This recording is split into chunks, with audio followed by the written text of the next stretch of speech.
హనుమకొండలో వింత ఘటన చోటు చేసుకుంది. వివరాల్లోకి వెళ్తే హనుమకొండ పట్టణంలోని 2వ డివిజన్ రెడ్డిపురం కోవెలకుంటలో ఓ వ్యక్తి ఉదయం 7 గంటల నుంచి 12 గంటల వరకు నీటిలోనే ఉండగా అది గమనించిన స్థానికులు కేయూ పోలీసులకు మరియు 108 సిబ్బందికి సమాచారం ఇవ్వడంతో ఘటనా స్థలానికి చేరుకున్న 108 సిబ్బంది మరియు పోలీసులు స్థానికుల సాయంతో ఆ వ్యక్తి మృతి చెంది ఉన్నాడనే కోణంలో అతని చేయి పట్టుకుని బయటకు తీసే క్రమంలో అతని బతికి ఉండడం చూసి నివ్వెరపోవడం జరిగింది. కాగా నెల్లూరు జిల్లా కావలికి చెందిన వ్యక్తి చెరువులోకి దిగి పడుకోవడంతో అది గమనించిన స్థానికులు పోలీసులకు సమాచారం ఇవ్వగా పోలీసులు స్థానికుల సాయంతో ఆ వ్యక్తి చనిపోయాడని భావించి బయటకు తీసిన క్రమంలో తాను లేవడంతో పోలీసులు ఒక్కసారిగా అవాక్కయ్యారు. పోలీసుల సమయం మరియు 108 సిబ్బంది అలాగే స్థానికుల సమయం వృధా చేయడంతో కేయూ పోలీసులు ఆ వ్యక్తిని అక్కడి నుంచి స్థానిక పోలీస్ స్టేషన్ కు తీసుకువెళ్లారు.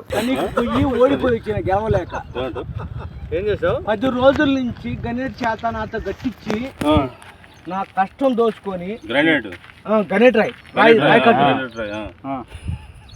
నాకు అంటే డబ్బులు ఇచ్చారు కానీ శ్రమ పొద్దున 7 నుంచి సాయంత్రం 7 దాకా ఇవి చేస్తారు సార్. 12 గంటలు ఇబ్బంది అవుతుంది. నీకోసం 108 పోలీసు వాళ్ళు వచ్చిండు. నువ్వు చనిపోయినా అని కంప్లైంట్ చేస్తే పోలీసు వాళ్ళు వచ్చింది నీకోసం. ఏదో చేస్తావు పని నువ్వు కాజీపేట సార్. ఇక్కడ దాకా ఎట్లా వచ్చినావు? ఎవడో లేదు సార్, అడ్డమైందే తీసుకుపోయాడా వదిలిపెట్టాడా అయిపోయిందా పని, వచ్చాడు డబ్బులు.